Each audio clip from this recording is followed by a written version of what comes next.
महत्त्वाची बातमी जम्मू काश्मीरमध्ये पूंछमध्ये झालेल्या गोळीबारात कोल्हापूर जिल्ह्यातले जवान राजेंद्र नारायण तुपारे शहीद झाले होते। त्यांचं पार्थिव बेळगाव विमानतळावर दाखल झालेलं आहे। आपण याबाबत अधिक माहिती घेऊया आमचे प्रतिनिधी प्रताप नाईक यांच्याकडून। प्रताप, राजेंद्र तुपारे यांना पूंछमध्ये वीरमरण आलं होतं, त्यांचं पार्थिव आता बेळगाव विमानतळावर दाखल झालेलं आहे, काय माहिती आहे?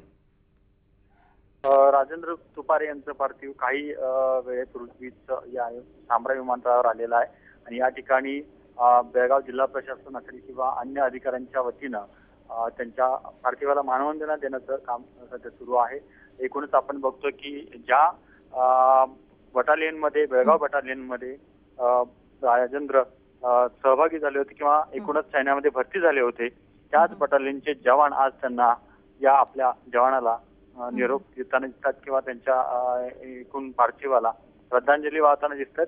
एकूणच आपण बघितलं की इथून जे कारवे गाव आहे ज्या ठिकाणी यांचं पार्थिव जाणार आहे ते जवळपास 15 ते 20 किलोमीटर अंतरावर आहे।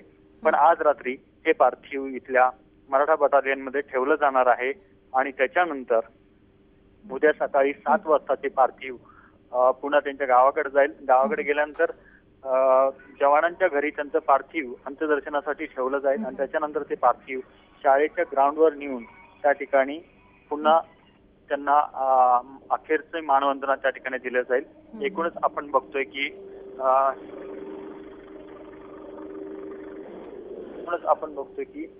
त्या पार्थिवावर अंत्यसंस्कार करण्याची वेळ या सगळ्यांना येऊन आलेली आहे, कारण हे सगळे जे सैनिक आहेत त्यांच्यासोबतच राजेंद्रनं सैन्यातले धडे घेतलेले होते। यांचे अनेक सहकारी या ठिकाणी दाखल झालेले आहेत।